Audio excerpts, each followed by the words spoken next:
hedduun keessan talbaatti fayyadamuu barbaaddu. Garuu gaaffiin keessan akkamittiin itti fayyadamtaa, wanti ati itti dabaltu maayinni, nuuf ibsii, akkasumallee kanneen biroo kanneen akka koondishinerii, qibaatii, shaamboo akkamitti fayyadamtaa guutummaa guutuutti wanta itti fayyadamaa jirutu ifa nu godhi. Nus immoo talbaa kana akkamitti jeelii sarraa baasnee itti fayyadamuu dandeenya kan jedhu guutummaan gaaffii keessanii viidiyoo kana keessatti waan argamuu fi isinirraa wanti eegamu haga xumuraatti daawwachuudhaan wanni kam ani itti fayyadamu hundumti isaayyuu ifa waan ta'eef itti fayyadamuu dandeessu. Talbaan baay'ee bareedaadha, rifeensa baay'ee gaariidha. Mana keessatti daqiiqaa muraasa keessatti haala salphaa ta'een qopheessitanii itti fayyadamuu dandeessu. Akkuma asirratti argaa jirtanii haga dhumaatti viidiyoo daawwadha. Jirtuu nagaa keessanii hordoftoota KB Qobsaalii, ani baay'ee nagaa kooti. Arras viidiyoo biraatiin deebi'ee dhufeetiin jira. Turtii keessan haga xumuraatti na waliin godha. Akkasuma haaraa taatanii warri dhuftan sabiskiraayib gochuun ergama taatanii viidiyoo laayik gochuun eegala. Hundi keessan hiriyoota keessaniif sheer godha. Yaada qabdan gaaffii keessanii koomentii irratti asaabaastaayitii keessan barreessuu gaafachuu dandeessu. Akkuma isiniin jedhee kanaan dura talbaatti fayyadamee hedduun keessan jaallattanii gaaffii gaafachaa jirtu. Egaa talbaa akkamittiin akka qopheessine itti fayyadamnu wantoota itti dabalu keessaa har'a tokko kana isinii qabadhee dhufe talbaa fi qurunfudii qofaadha. Qurunfudiin illee rifeensaa fi baay'ee gaarii akka ta'e hedduun keessan beektu, warra hin beekneef immoo akkasiniif ifutti qurunfudii koo kunoo haala kanaan qopheesseetiin jira. Amma kana gara hojii isaatti jechuudha kanan deemaa jiru. Sirriitti caqasa. Viidiyoo haga dhumaatti yoo daawwattan ta'e wanti isinitti gaaffii ta'uu jira jedhee hin yaadu. Kun immoo talbaa jechuudha. Kuni talbaadha. Haga isin gahu isintu murteeffata. Rifeensi keessan baay'inas qabaachuu xiqqaas ta'uu danda'a waan ta'eef isa kanas isintu murteeffata. Amma talbaa qopheessee jira, akkasumallee qurunfudii qopheessee jira. Jalqaba irratti wanti affeelu qurunfudii ta'a jechuudha. Sababni isaa qurunfudii dura affeeluun qaba. Maaliif kelerii isaa waan hin barbaadeef yookiin immoo bishaan qurunfudii illee rifeensa baay'ee gaarii waan ta'eef walitti yoon dabale talbaan dafee bishaata. Qurunfudiin immoo dafee hin bishaatu, hin jabaata waan ta'eef halluun isaa bishaanitti naan darbu jechuudha. Amma kana distii duwwaa yookaan distii qulqulluu istoof irra kaawwadhee jira. Isa booddee qurunfudii koo akkuma argaa jirtanii dura itti naqaa jira jechuudha. Qurunfudii daqiiqaa muraasa dura affeeluun qaba. Sababni isaa akkuma isiniin jedhee kalarii yookaan halluu isaa waan hin barbaadeef sun rifeensa bubuqqaa'uu fi akkasumallee rifeensa fillafiitiin dhumee fi baay'ee tokko bareeda waan ta'eef ergaan qurunfudii koo itti naqadhee booddee maalan godhaa nasichuusa abidda jalatti yookaan istoofii jalatti xiqqeessee jira.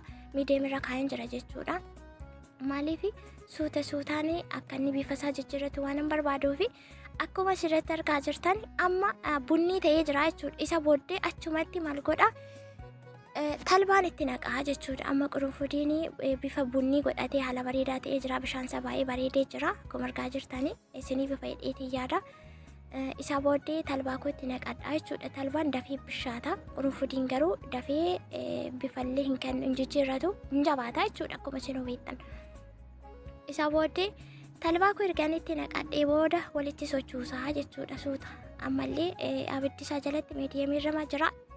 Ittilleen baay'isnee ittilleen xiqqeessinee miidiyeemitti jira jechuudha. Ammallee kalariin qurunfudii sanaa seeraan akka baay'ate irraa gadhiisuu fi inni sun baay'ee barbaachisaa waan ta'eef amma haala gaariin bareedanii jarri walii galanii jiru. Walitti danfaa jira, bishaachaa jira jechuudha. Kun haala kanarra ga'ee jira furdate. Isin wanti isin shawwadoo jiraate viidiyoo haga dhumaatti daawwachuu dhabuu keessanidha. Kun immoo isin miidha. Isin illee galuutti fayyadamuu dandeessanii jechuudha. So guys, amma kana talbaaf qurunfudiin bifa bunni godhatee bareedee kanarra jira jechuudha. Amma maal godha? Cufeen jira, istoofii cufeen irraa baasee lafa kaa'ee jira jechuudha. Lafa kaa'ee qabbanaa'ee kun haala kana jeelii ta'ee jira. Baay'ee bareeda. Amma kana maalirra gochuuf hin deemaa keessaa calalachuufi jechuudha. Kunuuti bifti isaa isiniif gala jedheeti yaada. Yoollee viidiyoonis akkasinitti mul'atutti yaaleera. Akkasumallee haasaa koo seeraan dhaggeeffattanii warri itti fayyadamuu barbaadanii baay'ee salphaadha. Kunoo amma kana keessaa calalachuutan jira jechuudha. Keessaa calalachuutti jira. Isa boodee jeelii ta'ee qabbanaa'eetu jira. Akka kanaatti keessa calala'ee booda amma eessa deemaa jira? Gara rifeensa kootti dibuutti deemaa jira jechuudha. Hagam ofirra tursina warri jettanii biyyaansii yoo baay'ate daqiiqaa 30 ofirra tursuu dandeessu. Isaa olis yoo ture rakkoo hin qabu. Maaliif wanta keemikaala of keessaa qabaatee nama miidhoo kan miidhaa biraa namarraan ga'ullee miti jechuudha. Garuu ani akka kootti yookaan akkaataan itti fayyadamu daqiiqaa 30-40 akkas irra turtee jechuudha. Jeeliin koo kan talbaan koo qurunfudii wajjin haala kanaan bareedee akka kanarra ga'ee jira. Amma rifeensa kootti dibaa jechuudha. Walirraa hireen isinillee akkasumatti itti fayyadamuu dandeessu. Akkaataa itti fayyadama keessaniitu murteessaadha. Jijjiiramuu arguu yookaan rifeensa keessan kunuunfachuu barbaadu taanaan dirqama wanta jedhametti fayyadamuu qofa miti. Akkaataan itti fayyadama keessanii yeroo isin kennitanii xiyyeeffannoo isinitti kennitan murteessaadha isiniin jedha. Daawwattoota koo kunoo gamma haala kanarra ga'eetiin jira. Akkasuma sabiskiraabii, laayikii, sheer gochuu hin irraanfatina. Jajjabeessa chaanaalaa isiniin jechuu fi baay'ee kan nama fayyadu yeroo gabaabaa keessatti yerootti jijjiiramni ni jira jechuudha. Yoo isin seera qabeessanii itti fayyadamtan ta'e anu dura akkuma keessanii tureettiin amanu. Guys, asirratti wanta isiniin jedhu sagaleen koo yoo qabamee isinitti dhagahamu ta'e utaalloon na qabee jira. Kanaafuu amma kana xumuree jira jechuudha. Xumuree itti dibee jira guutummaa guutuutti xumuree haala kanarra ga'een jira. Amma kana maalan godhaa feestaalii itti ni'aa jechuudha. Feestaaliis ta'ee shaashis ta'ee rakkoo hin qabu. Waan isinitti tole jala feestaalii olchitanii irra keessatti immoo shaashii hidhachuu dandeessu. Akkasitti waan harkaa qabdan hojii keessan hojjetachuu dandeessu. Cinqiin qabu. No problem guys. Isa booddee haala kanaanii erganii xumuree booda amma maaltu jira carraan itti aanu. Seeraan kan caqasaa jirtan yoo ta'e wantichi wanta baay'ee salphaa haala qalaalii ta'een mana keessatti hojjetatanidha. Amma kana feestaaliittidha jechuudha. Daqiiqaa 30 feestaaliittidha. Fuulaafillee baay'ee gaariidha. Talbaan garuu ani qurunfudii waan itti dabalee fi fuula itti dibachuu hin barbaanne. Yoo fuulaaf itti fayyadamuu barbaadan ta'e fuulaafis baay'ee gaariidha qurunfudii malee. Talbaa mankaa tokko mankaa lama affeeltanii jeelii isaa fuula keessanitti fayyadamuu dandeessu. Baay'ee tokko guutummaa qaama keessanitti illee dibatan ni qulqulleessa jechuudha. Nafa namaa ni qulleessa. Sumarraani amma isatti darbee jira. Daqiiqaa 30nis dhumattee jirti. Amma miicuufiin qopheessee jira jechuudha. Kun haala kanaan laslassi jedhee baay'ee bareedeetu haala gaariirra jira jechuudha. Amma hiikeetiin miicuufiin deemaa jira jechuudha. Shintibeetii keessatti sirriisa sumarraan shaampoon itti fayyadamu. Akkaataan itti rifeensa koo miicaa jiru, filaa jiru, maal gochaa jiru. Yoo maal gootan rifeensi keessan akka buqqa'u akka ciccitu yookaan immoo dogoggoraa isin gootan rifeensi keessan isin jalaa babbadaa jirurree as keessatti sirreeffachuu yookaan immoo isaa hubachaa akka isin deemtan abdiin qaba. Kunoo gamma hiikan jira. Sumarraan viidiyoo kanaan dura gadhiise guyyaa 5 dura natti fakkaata. Dogoggoruu baadhee warri fuula keessan finnisni balleessee isin rakkisee jiraatanis yaada keessan koomentii irratti naa barreessa. Laalee sinii fidaa siniin jedheetiin ture. Akkasumallee dhumarratti dubbadhe muraasni keessan viidiyoo haga xumuraatti waan dhaggeeffanneef sun isin darbee ta'uu danda'a. Ammallee warri barbaadan nama bira fixeetii ganaa bitee orderii godhee jira garaa na bira qaqqabaa jechuudha. Wanti finnisa balleessu suni deemee bitachuu hin dandeenye yeroo biizii na godhu ture na biratti kanaaf orderii godheetiin jira. Sallee siniif hin fidaa jechuudha. Yeroo gabaabaa keessatti fuula kan sirreessuu fi finnisa fuularraallee kan fixu akkasuma fuula xus jedhee babba'ee finnisni itti yaa'ee achumatti gugurraachee baay'ee nama jibbisiisuu fi baay'ee furmaata kan ta'e yeroo gabaabaa keessatti biyyaansi torbii keessatti jijjiirama isaa argitu jechuudha. Annaasa kanallee sheer walii godhaa yaada keessan koomentii keessan ilaaleetiin isinii fidaa isiniin jedhaa. Inni guddaan viidiyoo haga xumuraatti yoo daawwattan ta'e akkasiin fayyadu. Kanaafuu gaas sheer waliif godhaa seeraan caqasaati yoo isin fayyade warri na fayyadatti fayyadama jechuu ittiin fayyadamuun barbaada jettanii dhaggeeffadhaatii yaada keessan koomentii irratti na barreessaa. Amma kana miicaa jira jechuudha. Shaampoon itti fayyadamu ani isa kanadha. Akkasuma shaampoo gosa biraallee nan qaba. Garuu wanti ani itti fayyadamu guutummaatti isinis qabaachuu qabdu jechuu koomiti. Waan simbira jiru seera qabeessaan itti fayyadamuu dandeessu rakkina hin qabu. Anamma bakka lamatti akkuma niree jiru gamanaanis gamasiinis suuta dheetiin shaampoo kanallee itti dibaa jechuudha. Bakka tokkotti walitti fataffatuu faraffaruu hin barbaadu. Sababni isaa hin wal xaxaa ni ciccitaa yeroo filamu namaa filamu baay'ee rakkisa waan ta'eef inni kun balaa guddaa fe'ee rifeensa keenya saaxilaa jechuudha. Kanaafuu rifeensa keessan yeroo miiccanillee haala kanaan miiccachuun baay'ee tokko bareeda.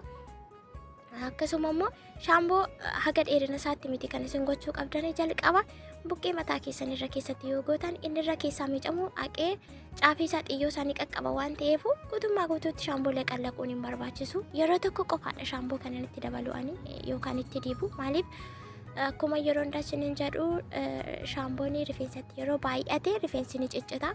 Namaaf filamu ni buqqaa ni goggogaa jechuudha. Qibaatiin illee itti dibamee namaaf hin ajajamu. Baay'ee rakkisaa waan ta'eef isa kanarratti illee xinniqqaaqee gochuuf eeggannoo gochuu qabdu. Xiyyeeffannoo isin rifeensa keessaniif kennitanii baay'ee persantii olaanaa yoo ta'edha rifeensi qaqqabaa barbaaddi. Obsallee barbaaddi waan ta'eef kanaafuu adagaarraa dhabuu danda'a rifeensi keessan.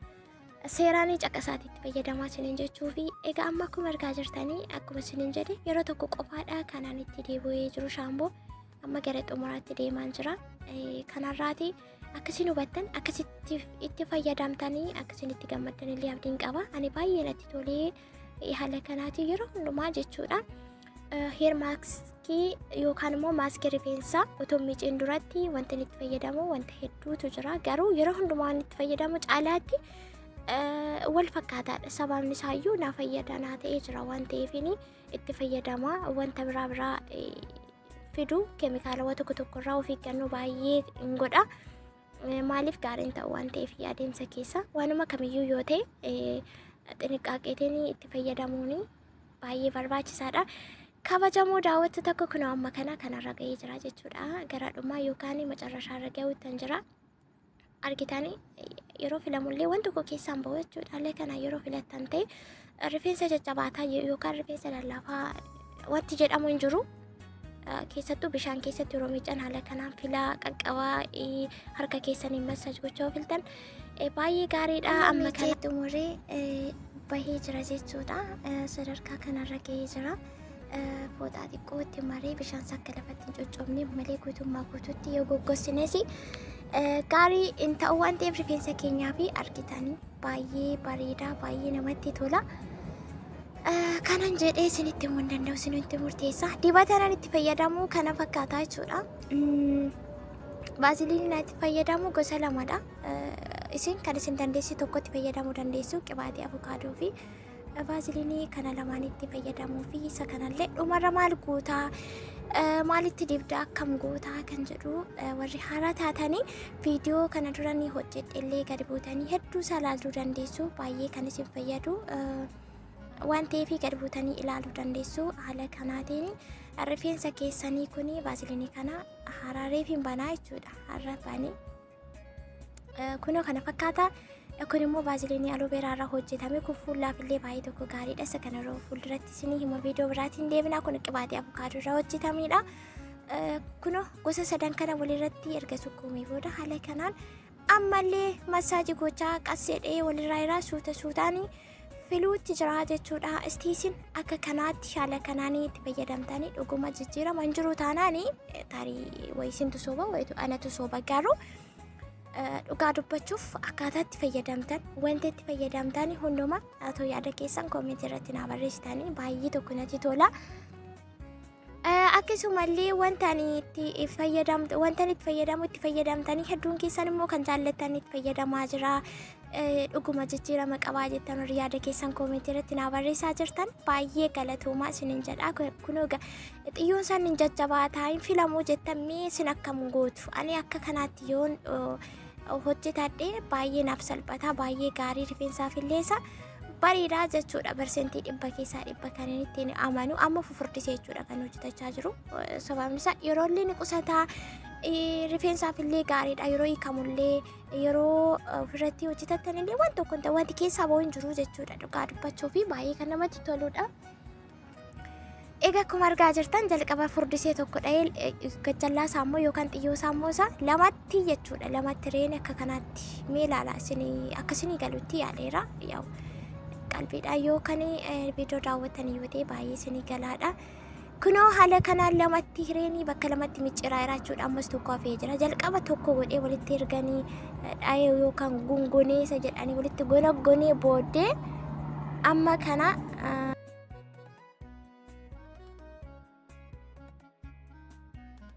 amma haala kanaatiin filaadha kan inni hojjedhu yeroo makamillee taanaanii dirqama filamuu qabaa jechuudha. Furdatee bakka tokkotti hojjetan taanaanii gajjallaasa yookaan caafiisa dirqama filuun dirqamaa jechuudha. Yeroo ofirratti hojjetan maaliif hin micciirama achi keessatti quraan qurxii yookaan gulguliisa jedhamuun beektanii akkas ta'a jechuudha. Dheerinni rifeensaallee hin dhokata yeroo sana amma argitanii jalqabarra tokko godhee gadi fidee gajjallaatti immoo lamaan godhe. Akkaataan itti hojjedhe argitanii isinillee akkasitti itti fayyadamuu dandeessu. Amma xiyyoonsa baay'ee tokko kan namatti tolu lallaafee karlii ta'e yookaan maramee jira jechuudha. Egaa daawwattoota kiyya haala kanaatiin akkasiin itti fayyadamtan akkasiin jaallattan akkasiin yaada keessanillee koomentii irratti naa barreessitan abdiin qaba. Warri itti fayyadamaa jirtan ammallee fuulduratti itti fayyadama. Wantichi waan faayidaa qabu isin fayyada waan ta'eef kana fakkaata. Amma karaa tokko xumuree jira jechuudha fufurdiseeni. Yaa godinyaa kun na bira yeroo hundumaa faataana gootii ishee faana naasaa jechuudha. Isa booddee viidiyoo argaan xumuree booda irratti sagalee waraabaa jechuudha. Akkasii kunoo kanarra ga'ee jira. Gar tokkoon fixee gar tokkotti darbeen jira. Baay'ee bareeda. Baay'ee namatti tola. Baay'ee wayi ana baay'ee tokko na tamachee jira guys. Baay'ee natti tolee jira. Isinillee carraan kun akkasiin darbine warri itti fayyadamtanii baay'ee nu fayyadee baay'ee nu gargaaree jaallanne jira jettanii galatoomaadha. Amma gar tokkorra ga'ee jira. Kunoo qibaatonni warreen kana qunxur gootanii gamaas gamasitti xiqqoo jechuudha. Xiqqoo ani yoo baay'ate waggaatti qibaatii yeroo lama yoo biteedha. Yoo baay'ate waggaatti yeroo lama sagaleen galaa jira yoo ta'e.